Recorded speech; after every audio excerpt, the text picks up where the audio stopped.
అందరికీ నమస్కారం అండి. మన తెలుగు ఛానల్కి స్వాగతం. ఇంతకుముందు మనం సవర్ణ దీర్ఘ సంధి గురించి నేర్చుకున్నాం కదా. ఇప్పుడు గుణసంధి గురించి నేర్చుకుందాం. గుణసంధి ఇది కూడా సంస్కృత సంధి.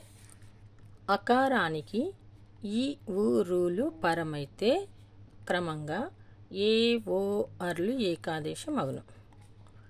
ఏకాదేశం అంటే ఇంతకుముందు చెప్పుకున్నాం, రెండు అక్షరాల స్థానంలో ఒకే అక్షరం రావడం ఏకాదేశం. సంస్కృతంలో ఏవో అర్లను గుణాలు అంటారు. గుణసంధి సూత్రం ఒకసారి చూడండి మళ్ళీ. అకారానికి ఈ ఊరులు పరమైతే క్రమంగా ఏవో అర్లు ఏకాదేశం అగును. ఉదాహరణ, ప్రాణేశుడు. చూడండి, దీంట్లో అనాలో ఏ వచ్చింది, ప్రాణ అంటే ఆ వచ్చింది. అకారానికి మనం ఏం చెప్పుకున్నాం, అకారానికి ఈ ఊరులు పరమైతే అని చెప్పుకున్నాం. ఇక్కడ ప్రాణ అనా అంటే నా ఆ బలుకుతోంది, నాలో. ఈశుడు ఈ బలుకుతోంది. ఆ ప్లస్ ఈ ఈజ్ ఈక్వల్ టు ఏ. ఇక్కడ మనం ముందే చెప్పుకున్నాం, ఆకు ఈ పరమైతే ఏ వస్తుంది.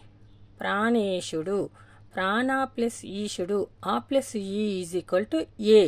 దీంట్లో ఏ వచ్చింది చూడండి. దీంట్లో ఏ వచ్చిందంటే తప్పకుండా ఇది గుణసంధికి సంబంధించిన పదమే. ఇంకొక ఉదాహరణ, ఇతరేతర. దీంట్లో కూడా ఏ వచ్చింది చూడండి. తొందరగా ఈజీగా గుర్తుపట్టచ్చు మనము గుణసంధులను. ఇతర ప్లస్ ఇతర, ఆ ప్లస్ ఈ. మనం ఇంతకుముందు చెప్పుకున్నాం, అకారానికి ఈ ఊరుల పరమైతే ఏ వార్లు ఏకాదశం అవుతాయి. ఇప్పుడు అకారానికి ఏం పరమైంది, ఇక్కడ ఈ పరమైంది. ఆ ప్లస్ ఈ, ఇతర ప్లస్ ఇతర. రెండు పదాలు ఉన్నాయి చూడండి. అకారానికి ఈ పరమైతే ఏ వచ్చింది, అందువల్ల ఇది కూడా గుణసంధి. ఇంకొక పదం పరోపకారం. రో అంటే దీంట్లో తెలిసిపోతుంది మనకి, ఓ వచ్చింది. పర ప్లస్ ఉపకారం, ఆ ప్లస్ ఊ ఈజ్ ఈక్వల్ టు ఓ. మళ్ళీ ఒకసారి చూడండి, పరోపకారం దీంట్లోనే పలుకుతుంది ఓ. అంటే మనకు పదాలు ఏ సంధికి సంబంధించినవో తెలవాలంటే సూత్రాలు తప్పనిసరిగా మనం కంఠస్థం చేయాలి, అర్థం చేసుకోవాలి. పరోపకారం, పర ప్లస్ ఉపకారం, ఆ ప్లస్ ఊ ఈజ్ ఈక్వల్ టు ఓ. కాబట్టి పరోపకారం అనేది గుణసంధికి సంబంధించిన పదం. నెక్స్ట్ మహోగ్ర. మహోగ్ర చూడండి, దీంట్లోనే తెలుస్తుంది ఓ వచ్చింది, హోలో ఓ పలుకుతుంది. కాబట్టి మహా ప్లస్ ఉగ్ర. మహా అంటే గొప్పదైన, తెలుసు కదా. మహా పెద్దది అని కూడా వస్తుంది, ఎక్కువ అని. మహా, ఆ ప్లస్ ఊ ఈజ్ ఈక్వల్ టు ఓ. చూడండి, ఆ ప్లస్ ఊ ఈజ్ ఈక్వల్ టు ఓ.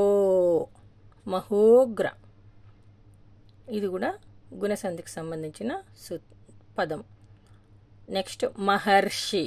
అర్ చూడండి, ఏ ఓ అర్. ఇక్కడ ఏ వచ్చింది, ఇక్కడ ఓ వచ్చింది, ఇక్కడ అర్ వచ్చింది. అకారానికి రూపరమైతే అర్ వస్తుంది. కాబట్టి ఇది మహా ప్లస్ ఋషి, ఆ ప్లస్ రు ఈజ్ ఈక్వల్ టు అర్ అని పలుకుతాం మనం. అందుకోసమని ఇది కూడా గుణసంధికి సంబంధించిన పదం. అర్ వచ్చిందంటే మహర్షి, దేవర్షి, రాజర్షి ఇలాంటి పదాలు వస్తే ఖచ్చితంగా అది గుణసంధికి సంబంధించిన పదం. బాగా గుర్తుపెట్టుకోండి. మహర్షి చూడండి, మహా ప్లస్ ఋషి, ఆ ప్లస్ రు ఈజ్ ఈక్వల్ టు అర్. నెక్స్ట్ రాజర్షి. రాజా ప్లస్ ఋషి. చూడండి, దీంట్లో జాలో ఆ పలుకుతుంది, రు, ఆ ప్లస్ రు ఈజ్ ఈక్వల్ టు అర్. అంటే రాజర్షిలో ఏం పలుకుతుంది మనకి, అర్ పలుకుతుంది. కాబట్టి మనకు ఇది కూడా గుణసంధికి సంబంధించిన పదం. బాగా గుర్తుపెట్టుకోండి. ప్రాణేశుడు, మహేశుడు, రాజేశుడు ఇలాంటి పదాలన్నీ కూడా గుణసంధికి సంబంధించిన పదాలు. పరోపకారం, మహోగ్ర, మహోదయము, సూర్యోదయము, సూర్య ప్లస్ ఉదయము, మహా ప్లస్ ఉదయము, మహోదయము ఇలాంటి పదాలన్నీ కూడా గుణసంధికి సంబంధించిన పదాలు.